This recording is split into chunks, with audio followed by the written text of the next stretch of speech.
What's up, everyone? This is the raw truth coming at you with another video.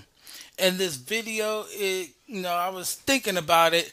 One of the videos that I did about we need men to stand up and be men.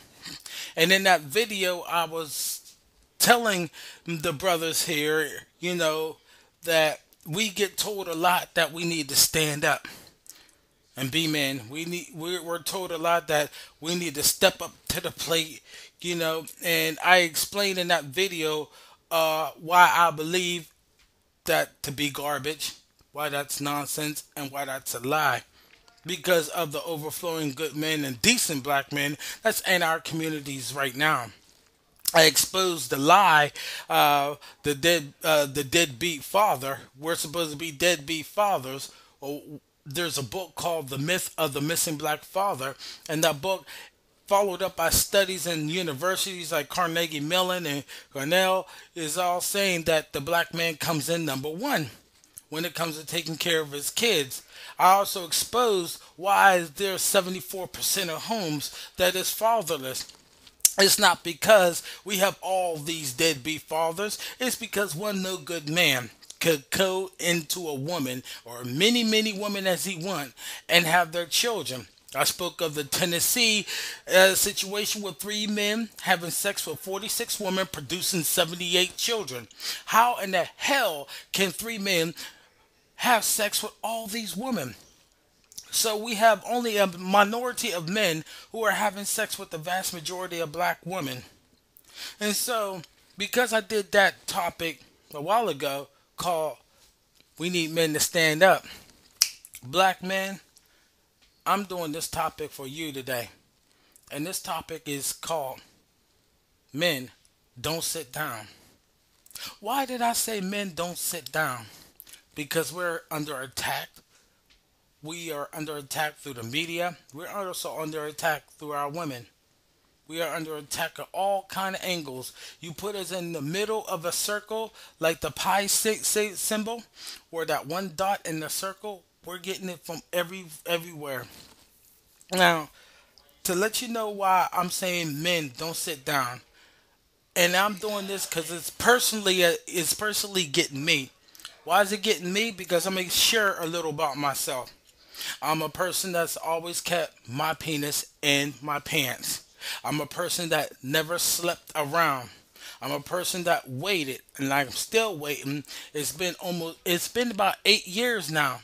8 years that I had never had sex at all. And do you know that is demonized in our community?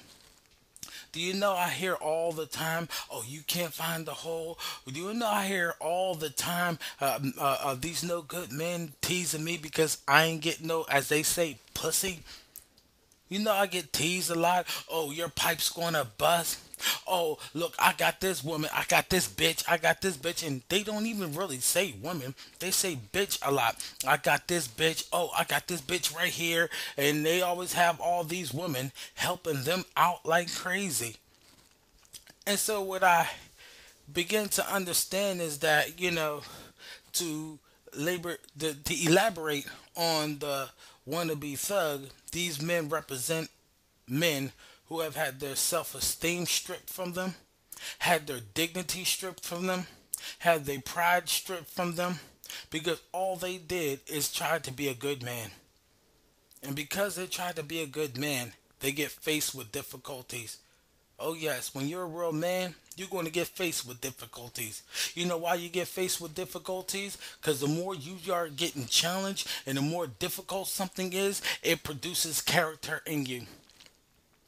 Nobody really cares and gives a damn about a good man at all. The more good you try to be, the more sweet that you try to be, bringing back chivalry to the woman, the more you reject it over and over and over and over again. And I know, black man, it hurts. It hurts when you go from woman to woman to woman to woman to woman to woman, and you're getting rejection, rejection, rejection, rejection, rejection. But then be in the streets and you see a thug, you see a no good man saying, "Yo, yo, shorty, yo, let me get. Oh, look, you. I want some fries with that shake," and she up there shaking it like crazy. And next you know, he's getting a number. Brothers, it's not your fault. I'm talking to the good men who wants to be good, or decent black men who is doing their best to be good men. I'm talking to you. I'm not talking to these thugs. I'm not talking to the drug dealers in them, since they always got the cream of the crop. I'm not talking to them. I'm talking to you, black men. You black men who had their face in a book, studying like crazy to provide a future for yourself. I'm talking to you, black men, who's sitting up there not looking at our women as whores, but want to respect them, but getting rejected. I'm talking to you, black man, who's sitting up there through grade school and through high school, trying to do your best to get good grades, not being a class clown, not being a jackass, but yet can't get a date. Can't get a woman, can't get a girl to love you, can't get anybody to be there to support you. I'm talking to you, black man, who's sitting up there struggling in college like crazy, living off of oodles and noodles, while the thug who's sitting up there in prison getting money on his books. I'm talking to you. I'm talking to you, black man, who's sitting up there reading the Bible and saying to himself, "Well, shoot, I need to be a man of God." And the more that you strive to be a man of God, you have met with an opposition of seeing people who aren't men of God, who don't give a damn about God, getting all the love. I understand, man. It's happening to me. It's my personal experience that I go through right now. People get upset with me, the first thing they attack. Oh, you just mad because you ain't getting no pussy. If you get some pussy, you'll calm down. Well, let me tell you something, black men. A man who knows how to handle his spirit and knows how to tame his spirit is a man who can conquer armies. There's a reason why we men are under attack. Because, see, I always go by this saying. And the saying goes, he who laughs first cries later. He who cries first will laugh later. We're crying right now, men. And people will look at it as it's a weakness. Oh, you're weak. You're a weak man because you're not supposed to have any feeling. But excuse me, when you even read the Bible himself, don't God has feelings? Now see, he's the Almighty. He's the Almighty God, and he has feelings. And you don't think that we have feelings too?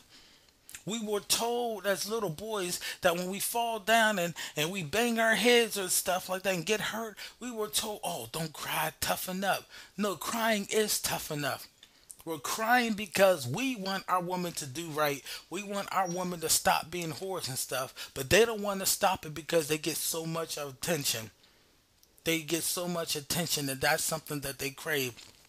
Society has been built in America to kick out the good man. They don't want the good man image. Why? Because men like us represents the foundation, and that foundation, if it's not built on righteousness, if it's not built on good morals, is soon to be destroyed. Look at our community. Look at our $2 whorehouses you call church. Look at the Muslim mosque that our people are in. We are in every single religion. Tell me, has it ever changed anything? When our people become Muslim, has it ever changed anything in our community? No, because those Muslims are selling drugs. Especially, I'm in Philadelphia, and in West Philly, 52nd Street. Muslims own that district, so don't tell me about that. What about Christianity? All these churches on every single corner, but yet we still have problems. Can't you see, people, what's going on?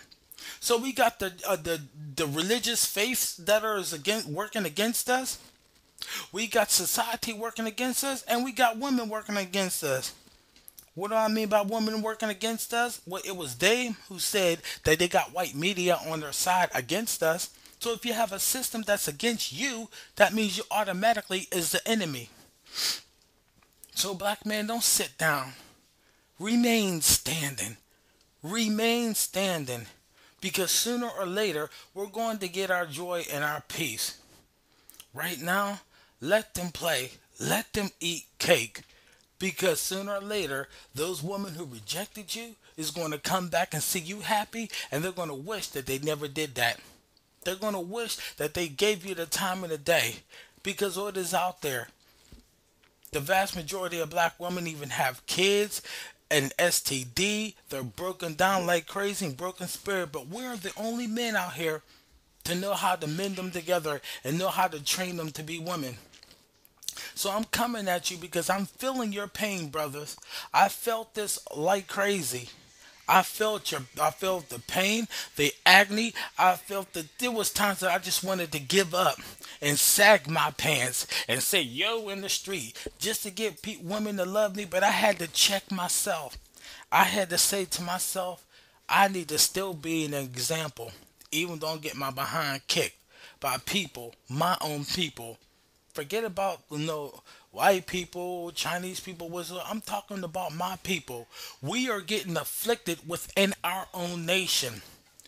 So when they saying we need men to stand up and be men, we've been standing, and I'm not sitting down. And I encourage you men not to sit down as well. Don't sit down. Don't give up because this is a fight. And this is only making us a better soldier. This is only making us a better person. This is only producing the characteristics while we conquer the peer pressure that we face every day of our lives. Every day of our lives we face situations that we want to just give up and just say the hell with it. But no, there's something in us, something in our spirit to say keep going forward. It will pay off. So we really have to have a lot of faith in doing this. We really have to have a whole heck of a lot of faith, and we have to keep constantly meditating on what is good, finding out what is good and remaining that. And the things that we lack, try to cover that. And as we keep moving on and moving on as men, being the men that we are, then it will work out for us. The thing that we have to do is, yes, chastise our women. You see women in the street looking whorish, tell them to go home and cover up. Let them curse you out. Let these no good niggas on the street tease you and rip on you and talk stuff to you. Because sooner or later, somebody's going to get wind of there is a man right there that's doing what he's got to do. Because, the women in the church, especially the church mothers, y'all fell. My generation, the generation before me, they fell. Why did they fail? Because a lot of the men weren't man enough to stand up to women. And even today, black men cannot stand up to women. And I'm going to do a show about that. And the title of that show is, Does the Black Man Have Stockholm Syndrome When It Comes to His Mother? That's going to be another thing, another topic, and I'm gonna dig into that. Why I believe that, and why there's so much the baby mamaism and all these things that's happening. But I'm sending you an encouragement, black man. It's hard out here. We're not getting any love. We're not getting any respect that we need. A lot of us go to bed lonely. A lot of us is just looking for a wife. A lot of us are just settling for the woman that we want. And the ones who have money, they're leaving and going to get women from overseas. And I'm telling you, the men who can't leave, who had it bad, brace yourself. Brace yourself for the long run. Show yourself a good soldier. Don't sit down. Remain standing, black men. We are soldiers. And as we remain standing, we will overcome this. That's why we're getting tested. Cause see, the niggas in the street ain't get tested yet. Neither do the women and our women. They haven't gotten tested yet. So I'll leave you with this. Send your comments, hate mail, whatsoever. Let me know what you think. And whatever you think, let me know. We're going to discuss it. I want to come together and do an open forum one day. But again, my name is The Raw Truth. And that's it. Peace out, brothers. Remain standing. Don't sit down.